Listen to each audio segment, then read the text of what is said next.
ونستعينه ونستغفره ونعوذ بالله من شرور أنفسنا ومن سيئات أعمالنا من يهده الله فلا مضل له ومن يضلل فلا هادي له وأشهد أن لا إله إلا الله وحده لا شريك له وأشهد أن محمدا عبده ورسوله sallallahu alaihi wa ala alihi wa ashabihi ajma'in, amma ba'd. Pada kajian sebelumnya kita telah membaca keterangan yang disebutkan oleh penulis. Di antara pembatal keislaman adalah man i'taqada anna ba'dhan nas yas'ahu al-khuruju an syari'ati Muhammadin sallallahu alaihi wasallam kama wasi'al khadira alaihi salam al-khuruju an syari'ati Musa alaihi salam. Orang yang meyakini bahwasannya di sana ada sebagian manusia, sebagian orang yang dia diperbolehkan untuk keluar dari syariat Nabi kita Muhammad sallallahu alaihi wasallam sebagaimana Khadir alaihi salam diperbolehkan keluar dari syariat Musa alaihi salam. Ini kias, ya. Kias yang seperti ini kalau antum perhatikan dengan seksama termasuk kias yang batil, kias ma'al farid, kias yang fasid. Kenapa dikatakan kias yang fasid? Karena Khadir dan Musa tidak pada satu bangsa. Musa diutus kepada Bani Israel, nabinya Bani Israel. Sedangkan Khadir tidak dikenal dalam riwayat dia termasuk Bani Israel. Perkara yang dimaklumi bahwasannya di zaman dahulu setiap waktu, setiap masa dan setiap wilayah itu ada nabi yang diutus. Nabi SAW mengatakan al-anbiya banu Israel kullama halakan nabi khalafahun nabi. Nabi-nabi dari kalangan Bani Israel itu kalau ada nabinya yang mati maka digantikan oleh nabi yang lain. Jadi silih berganti. Kemudian alasan berikutnya, ini di zaman dahulu diutus kepada kaum mereka masing-masing. Musa kepada kaumnya, Ibrahim kepada kaumnya. Jadi tidak menyeluruh syariat pada waktu itu. Terbukti pada zaman Nabiullah Ibrahim alaihissalam. Ada berapa nabi di situ?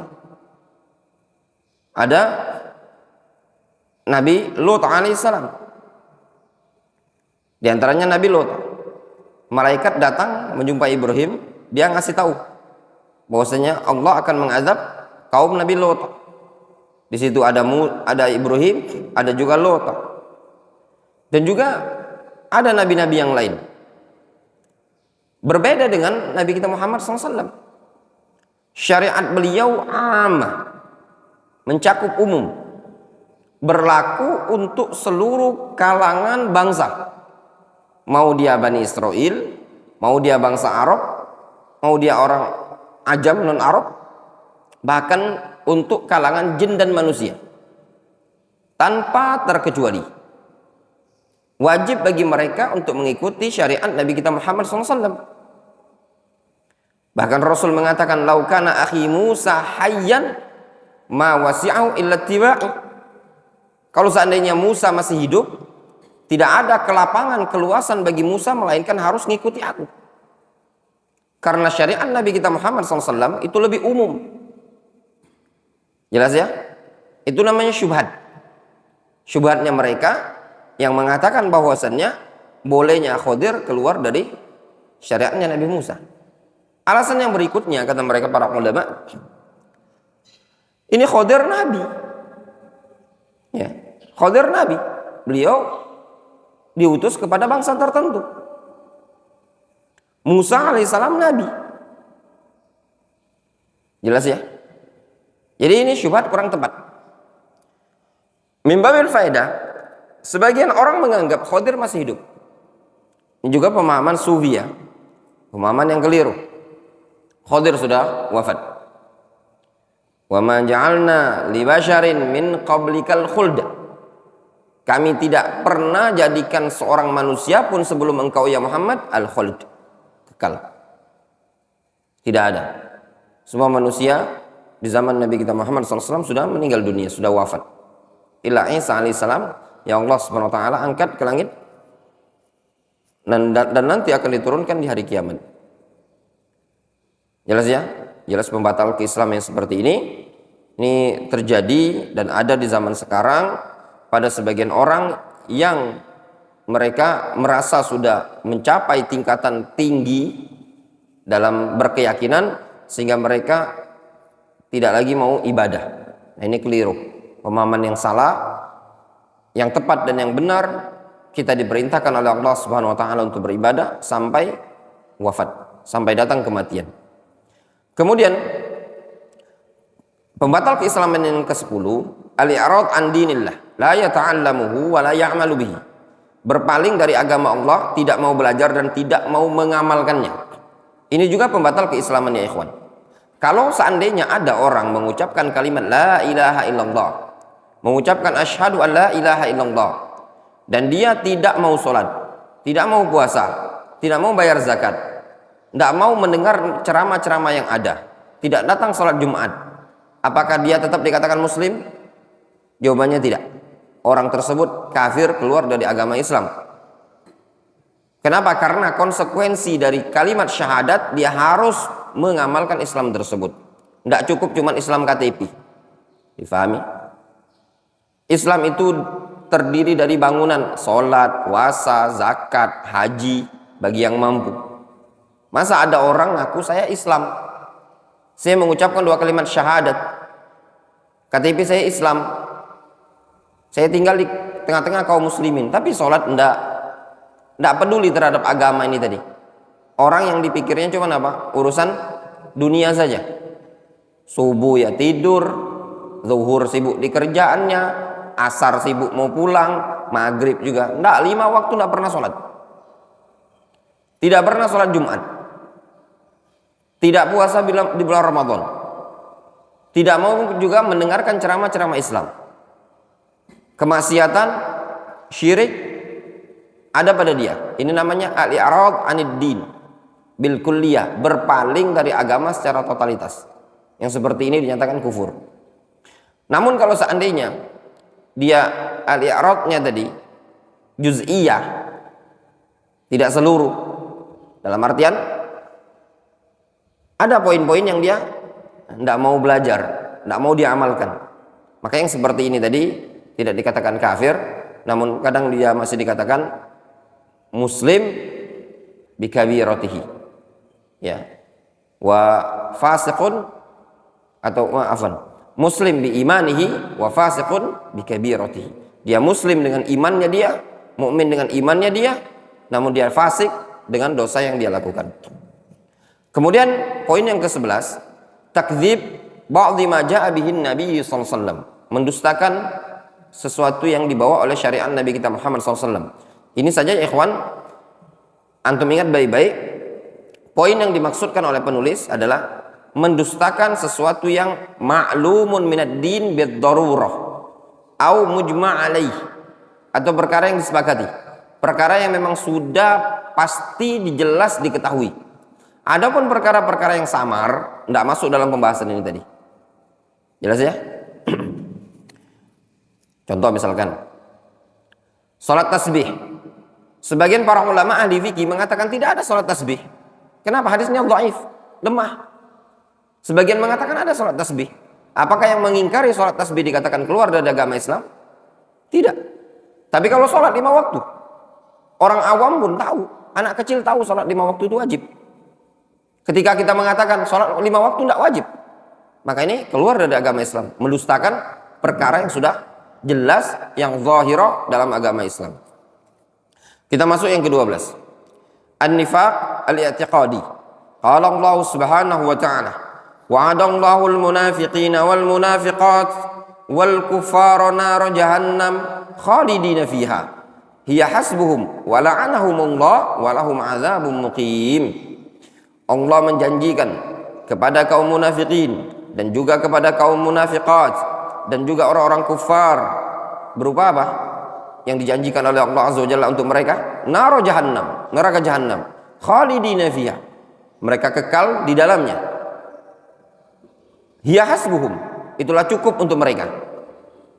Wala'anahum, Allah melaknat mereka. Walahum adzabun muqim, mereka mendapatkan azab yang terus menerus. Faslun fi bayanin nifaq, fasal penjelasan tentang kemunafikan.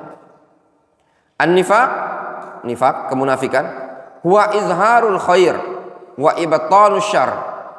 Kemunafikan adalah menampakkan kebaikan dan menyembunyikan keburukan. Itu namanya kemunafikan. Menampakkan kebaikan dan menyembunyikan keburukan. Yang baik ditampakkan, yang buruk disembunyikan. Itu namanya munafik. Wa huwa naw'an. Kemunafikan itu ada dua, i'tiqadi wa amali. Kemunafikan i'tiqadi, munafik i'tiqadi, munafik keyakinan. Yang kedua munafik amali. Jelas? Apa munafik tadi? Nifak, menampakkan yang baik, menyembunyikan yang buruk. Orang kalau yang baik-baik ditampakkan, kemudian yang buruk disembunyikan, itu merupakan bentuk kemunafikan. Difahami? Kemudian kemunafikan tadi ada dua. Kemunafikan keyakinan, kemunafikan perbuatan. Al-awwal an-nifaqul i'tiqadi wa huwa kufrun. Wa minhu, di sini disebutkan kemunafikan i'tiqadi, munafik i'tiqadi, itu hukumnya kufur. Munafik i'tiqadi hukumnya kekufuran. Di antaranya satu, bughdun Nabi sallallahu alaihi wasallam, membenci Nabi sallallahu alaihi wasallam.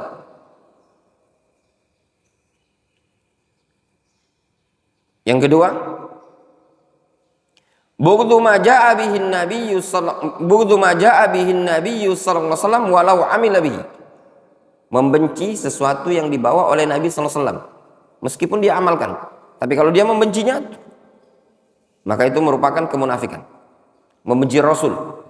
Orang muslim tidak boleh membenci Rasul. Rasul itu wajib untuk dicintai. Siapa yang membenci Nabi kita Muhammad SAW, benci, tidak suka, tidak senang dia, tertanam di hatinya kebencian terhadap Nabi SAW, ini merupakan kemunafikan. Munafik i'tiqadi. Yang kedua, membenci syariat yang dibawa oleh Rasul.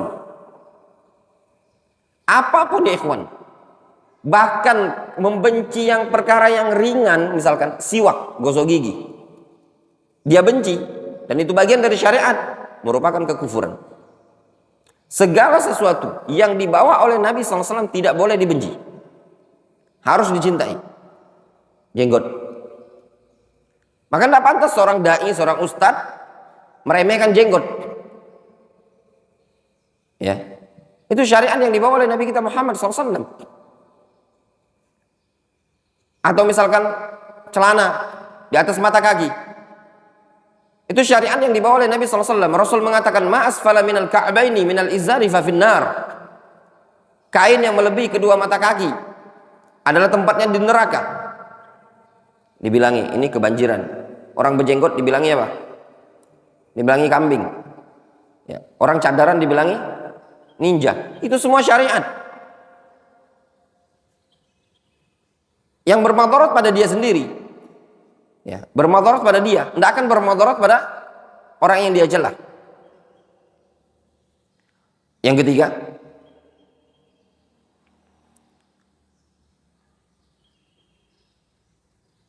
al-masarrah bin hifadhi dinir Rasul sallallahu alaihi wasallam. Al-masarrah, masarrah itu seneng, dengan rendahnya agama Rasul sallallahu alaihi wasallam. Maksudnya dia senang kalau Islam ini terbelakang, rendah, terhinakan. Dia senang gitu loh. Difahami? Dia malah bahagia, senang kalau agama orang kafir tinggi, menang.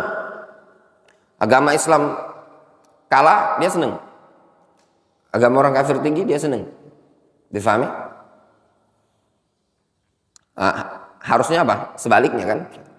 Ketika Islam jaya, dia bahagia gitu loh. Ketika Islam kalah, dia sedih. Yang keempat, al-karahiyatu lintisari dinir Rasul.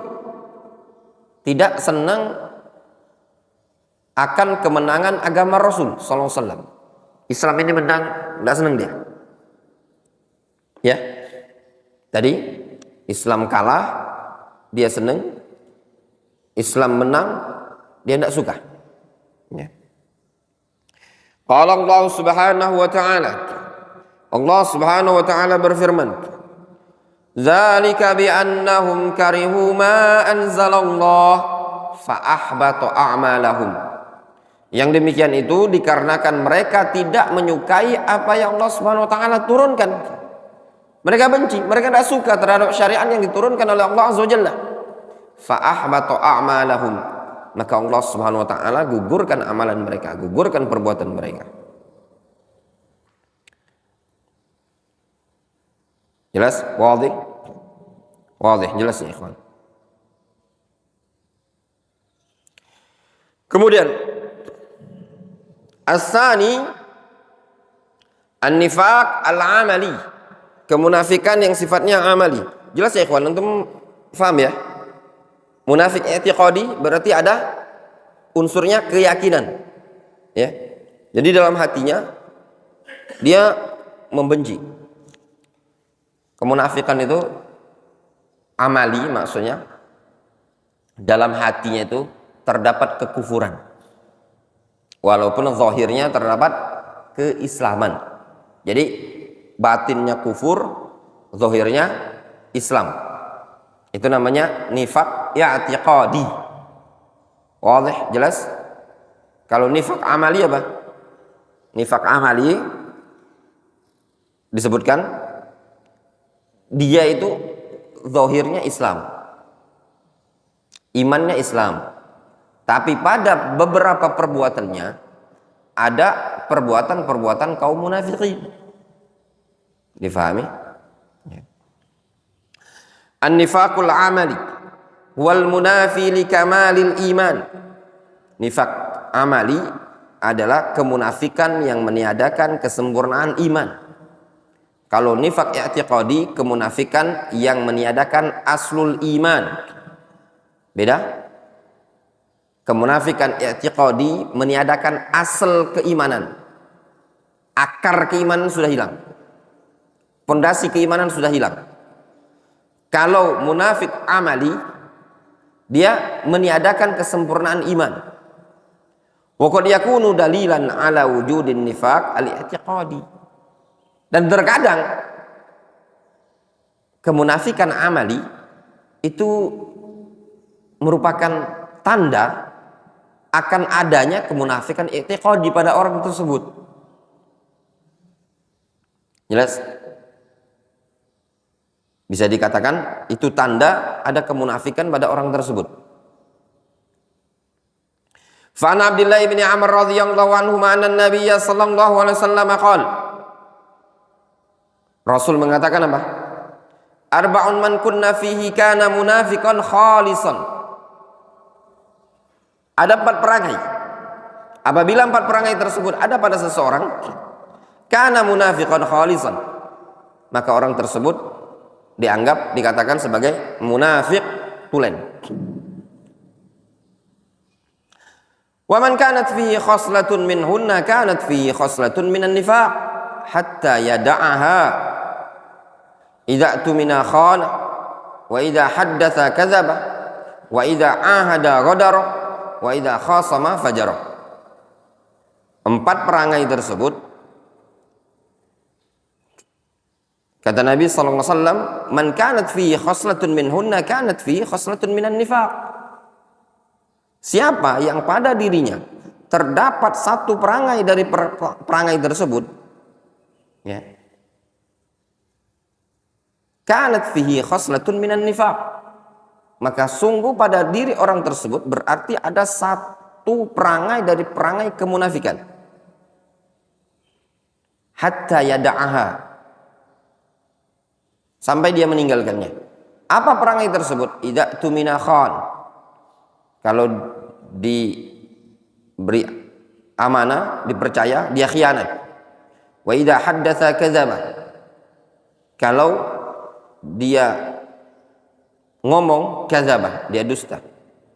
Wa idza ahada ghadara, kalau dia berjanji ghadara, dia ingkari. Wa idza khasama fajara, kalau dia debat, berselisih, fajar. Fajar itu buruk, jahat dalam berselisih. Muttafaqun alaih. Wadih? Jelas ya ikhwan?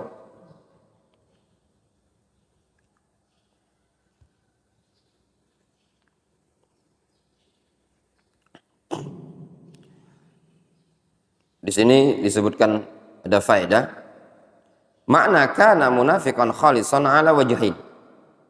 Makna ucapan Nabi SAW, kana munafiqan khalisan ala wajhin. Al-awwal, kana munafiqan nifaqan amaliyan khalisan bidalalatil iqtida. Makna yang pertama, dia adalah munafik yang munafik amali khalis, murni tulen gitu loh,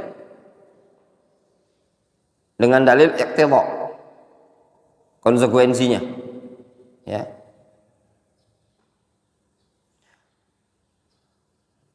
Jelas? Sehingga makna ucapan Nabi SAW, arba'un man kuna fi kana munafiqan khalisan. Ada 4 perangai. Apabila 4 perangai tersebut ada pada seseorang, kana munafiqan khalisan, berarti dia munafik amali yang tulen. Asani, makna kedua, anna ijtima' hadhihi sifat fi syakhs qad yakunu dalilun ala anna indahu nifaqan i'tiqadiyan.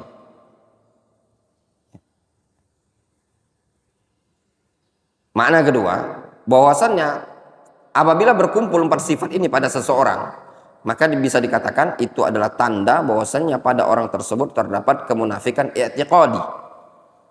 Fayakfur bin nifaqil i'tiqadi la bil amali. Sehingga dia dikatakan kufur dengan kemunafikan i'tiqadinya, bukan dikarenakan perbuatan dia. Fa'alahi ayatalakhas atau fa'alahi ayatakhallas minhu. Maka wajib bagi dia untuk berlepas diri dari perkara tadi. Maksudnya apa? Apabila ada 4 perkara tersebut, apa 4 perkara yang disebutkan dalam hadis? Ya. Idza tumina khan, wa idza haddatsa kadzaba, wa idza ahada ghadara, wa idza khasama fajara. Itu ada pada seseorang 4 perkara yang tadi.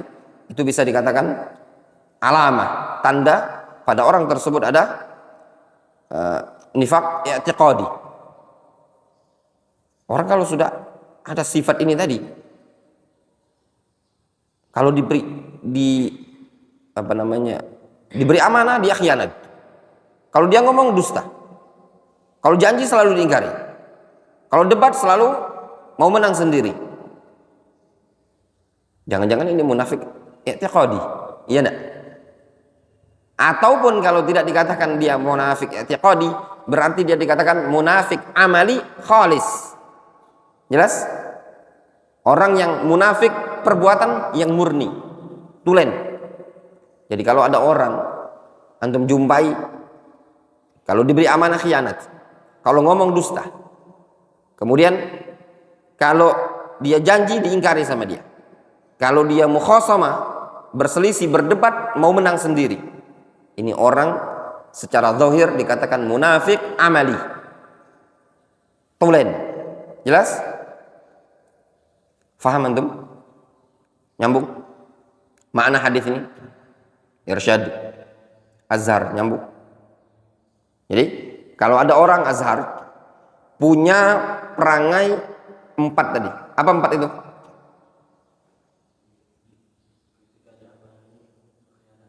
Ya, ya. Terus,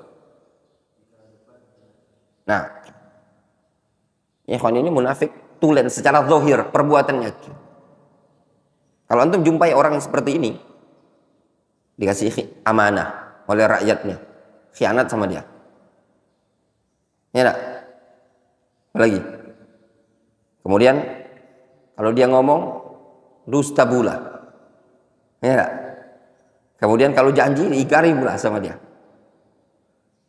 Kalau berselisih nak menang dewek. Jumpa enggak komandan? Kira-kira antum yang kayak gini? Banyak ya. Nah, dikatakan perbuatan dia secara perbuatan munafik khalis, tulen.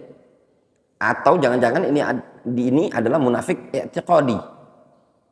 Karena perbuatan zahirin tadi itu menggambarkan perbuatan batin. Difahami? Jangan-jangan bukan muslim ini. Gitu loh. Makanya bahaya orang-orang zaman sekarang ngumbar janji segala macam ya. Baik dari kalangan orang-orang yang mencalonkan diri di parlemen dan yang semisalnya wakil rakyat dan semisalnya terlalu banyak janji. Ya. Ini juga diwaspadai ya. Tidak usah banyak janji. Difahami? Janji dengan manusia itu terlalu banyak. Janji dengan Allah Azza wa Jalla saja kita masih banyak yang kita ingkari. Tapi tidak diperbolehkan pula antum memvonis, ya. Memvonis secara ta'yin. Munafik, ini munafik, ini munafik, tidak diperbolehkan. Kita pembahasan kita apa? Perbuatannya. Difahami? Nanti antum ketemu seperti ini, untuk langsung vonis munafik tidak diperbolehkan juga. Ya. As-sani, ya. An-nifaq al-amali. Anna ijtima' hadhihi sifat fi syakhsi qad yakunu dalilan ala anna indahu nifaqan i'tiqadiyan fayakfur bin nifaq al-i'tiqadi la bil amali fa alayhi yatakhallas minhu. Kemudian ditalik yang kedua, wa idza khasama fajara wal murad anna hadhihi sifat sarat sa'idatan fihi wa laysat ala wajhin nadwah bidalalati qawlihi sallallahu alaihi wasallam idza fi bidayati kulli sifatin wa idza ismu syartin yufidul umum ay kullama hadatsa kadzibun wa qis ala dzalik baqiyat as-sifat. Nah, paham antum?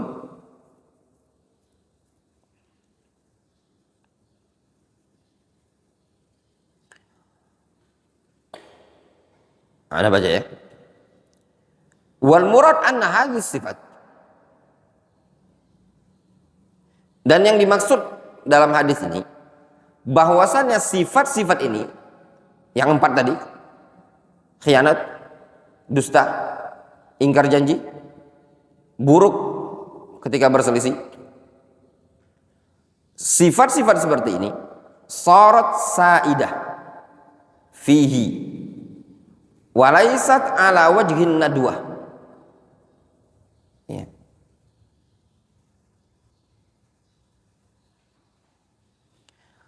Ini sifat dianggap sebagai sa'idah, pengendalinya, ya, bukan pada bentuk nadwah secara paten totalitas, bukan. Dengan dalil ada lafadz idza. Jadi sifat ini yang menjadi sa'idah. Sa'idah itu pengendali. Ya. Jadi dia dikatakan ada kemunafikan tatkala ada sifat ini loh. Bukan sifatnya nadwah. Patokan secara totalitas permanen gitu. Difahami? Jelas? Dengan dalil, dengan argumentasi, Rasul mengatakan idza fi bidayati kulli sifat. Pada masing-masing as-sifat. Rasul mengatakan apa? Idza. Jelas? apabila bahasanya, tatkala gitu loh. Maksudnya apa? Kalau muncul gitu loh. Jelas? Jadi ini sifat adalah pengendalinya, bukan tatkala berkumpulnya dia, tatkala bertotalitas, bukan. Pada masing-masing sifat Rasul mengatakan idza, sehingga idza tersebut ismu syartin yufidul umum, isim syarat yang memberikan faedah umum. Maknanya apa? Kullama hadasa kadzibun, setiap kali muncul dusta. Wakis ala dzalik baqiyatus sifat. Difahami?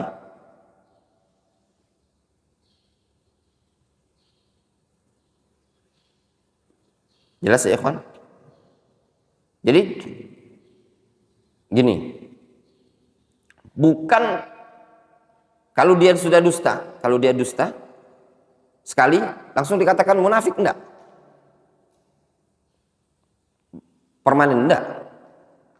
Tapi muncul dusta, berarti pada waktu itu dia dikatakan ada kemunafikan. Difahami?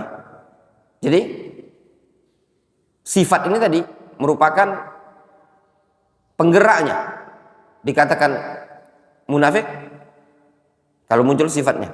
Enggak muncul sifatnya, enggak dikatakan munafik. Jelas ya?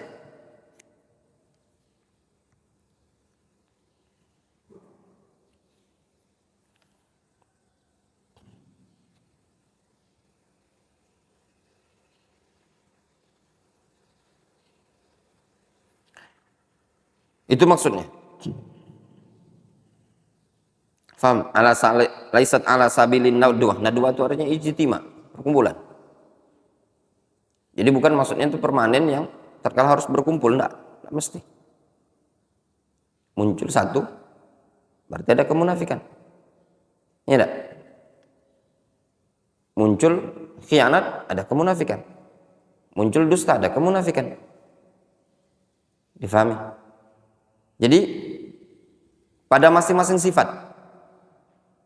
Makanya di sini disebutkan apa? Idza fi bidayati kulli sifat. Sehingga idza tadi yufidul umum pada setiap sifat.